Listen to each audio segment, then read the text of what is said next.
Hello everybody, I'm the Howling Gamer here for a little something new. Lately, I know people are probably getting tired from my whole Let's Play on Joyful. If nothing else, I'm pretty sure you guys are done and pissed with me getting so mad at Dingaling. So I thought, you know what, let's take a little break from that. We'll get back to that eventually, but for now, why don't we try something a little new in every regards of the word?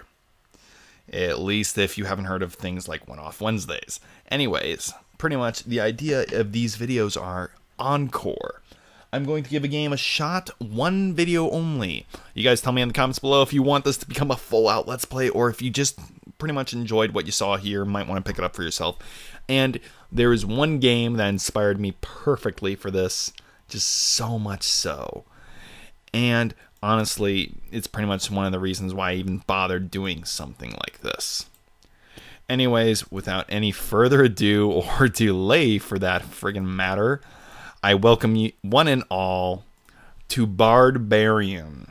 A nice little fun game to play. It reminds me of those days when you played a Flash game, and yes, you saw that right. I'm not starting a new file. We're actually going into my current file. For Encore, I'm not going to be forced to have to go start a brand new game. No, I'm just going to show you some of the finer points, where I'm at, how to have it, not how to have fun. God, no, never let me tell you how to have fun. That's a horrible idea. But normally I'll try and show you guys an intro, let you get an idea of what's going on. I think I'll actually go, because I will admit this is the second time I've had to do this, but I will try and go for not as much of an OP setup as I had the first time. I'll go for something more like this instead. I get to block that out later. Damn it, Steam, out of my way.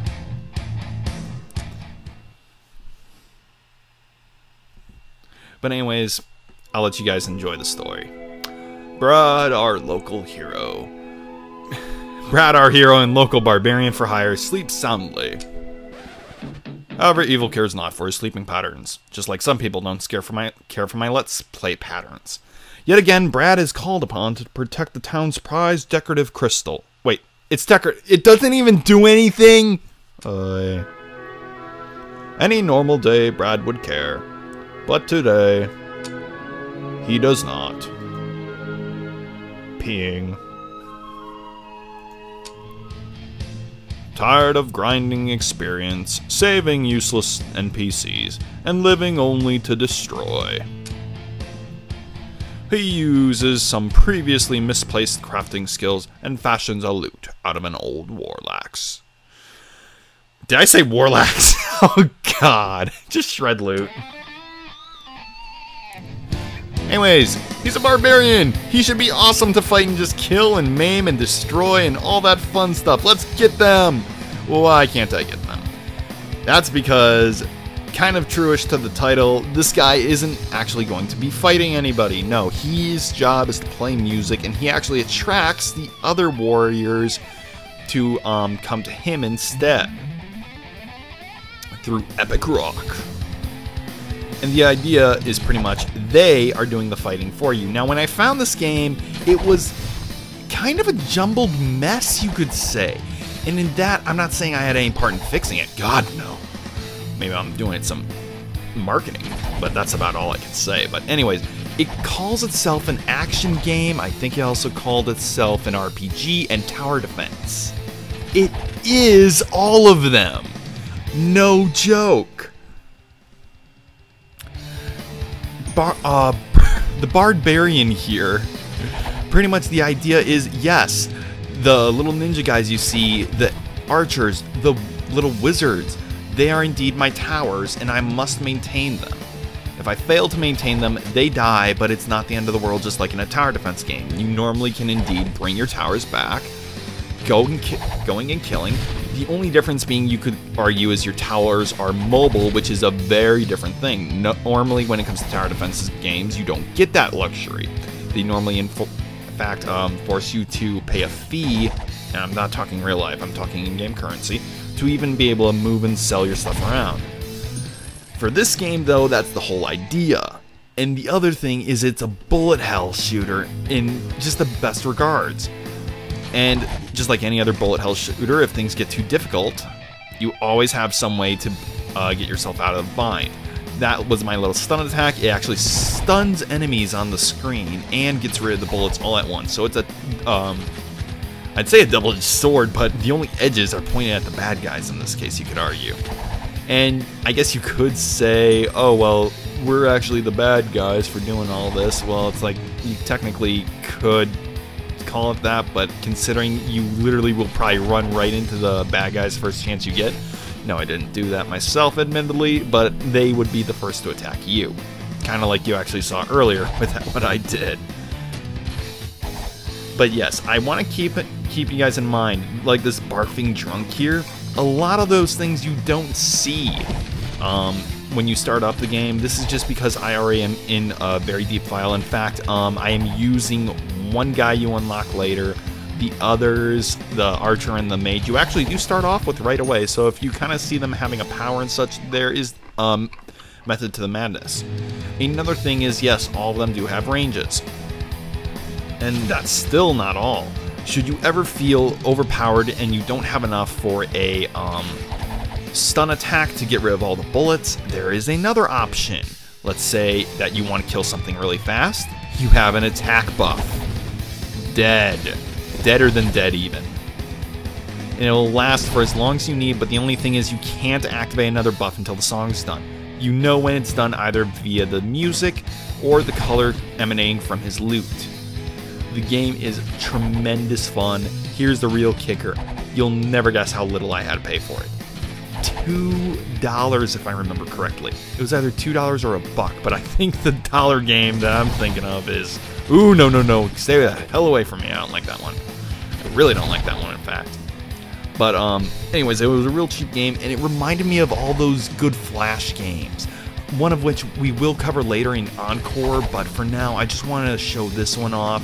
I'm going to cut away to, in fact, the mode I've been playing lately, just because I really do prefer it in that sense, because it's a lot easier to gain money, but you can only do this for Halloween. Finally, we are here and morning. Oh, I can't do what I did last time. I'll show it off next time. Anyways, at every 5th day, or every 5th interval, if you want to call it that, you get a boss. This one, starting off not too hard, basic boss, real easy, nothing to worry about. Nothing whatsoever. All done, in fact. Get the treasure, and now I will see you guys in the next part with the mode I want to show off. See you guys in a bit. Thank you, now let's go on to Halloween mode. Oh, this game, and it's yes. Anyways, as you'll notice, I have a different roster of characters this time, and one thing I never mentioned before is you don't actually use the money here, you use that to increase your town's power more. But for here on the stage, it's the notes that gets the heroes to come and help you fight. Each of them have different abilities and powers that will help tremendously for you. However, for now, I'm mainly focusing on 2 of them, if really even that. Oh man, I'm actually in a little bit of trouble here. All because I normally don't use this setup. I use somebody a little bit more powerful instead of the wrench thrower, but I did want to show off somebody who wasn't too far down the lines of unlocks, and it was either this or the very last guy. So we get wrench thrower. But anyways, as you might have noticed, and no, this isn't because of Halloween, I actually have an enormous posse with me right now. An enormous posse of exploding zombies, no less. Yes, it even has exploding zombies normally in it. So, as you can see, it's just all around madness, fun. My voice is even going on me from all of the chaos. Things happen depending on if you're holding still or not, and that bone boomerang kicked my arse. Okay, you know what? I really don't like you, so goodbye. Pretty much normally how I personally play it is having a fully back crew, so that way if I do get zombies, I can just friggin' plow them right into somebody, and the zombies also even act as a one-hit shield.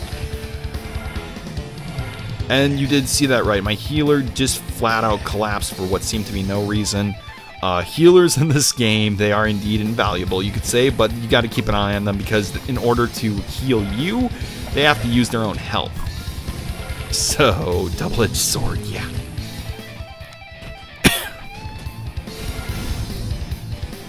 and another boom.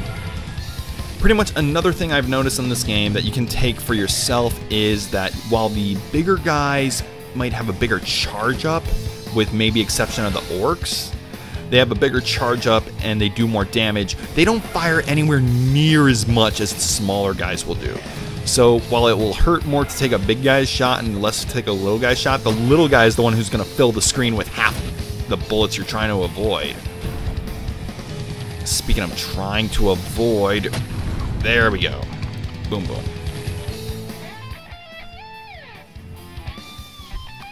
And yes, it does cost money to actually revive them like this, so that's why I normally try and have a healer in, because 10 versus 35. There is a cap on notes at 199, but meh. Honestly, I feel if they did increase it anymore, we'd all be way too OP. But should you even, like I said before on the buffs, feel too slow, there's a song for that. Let's go far! And I just stay slow for this part anyways. For the Tinkerer guy, as you see, he kind of built us a freak turret there. And ooh, this guy. It's not the end of the world if he gets to the crystal, but the little bomber guys, just, I never like letting them get too far in general. But yeah, as you can see, health bars on the upper middle for the crystal and where the enemies are, so you never feel like, oh, that's cheap, he sneaked by. This game is well and stunningly crafted. I was not paid at all to do this. Hell, I will say the closest I got paid was the Steam Halloween sale that was going on, and I am letting my crystal get attacked. See, it even gives you 2 tells to make sure that you're not being an idiot. Though sometimes that's not enough for me. But anyways, Bardbarian, great game, lovely. Defense buff just because I never use this thing, I must admit, though. It's just all around fun and all around something I think honestly should be played a bit more. If you guys want me to do a full playthrough start to finish, that's what the purpose of Encore is. Just to be able to give you a taste of what it is. If you guys like it, I'll show off more. Anyways, before we end this off, I'm going to explain real quickly why I like the Halloween mode so much. 2 reasons. One of them we're not going to see because he hasn't been summoned, but pretty much you remember those crossing signs. One of those is an orc boss that we saw before. The one that charges at you, no less. I can never tell the orcs apart in this game, so it's helpful immensely because he looks freaking like Brad does when in Halloween mode.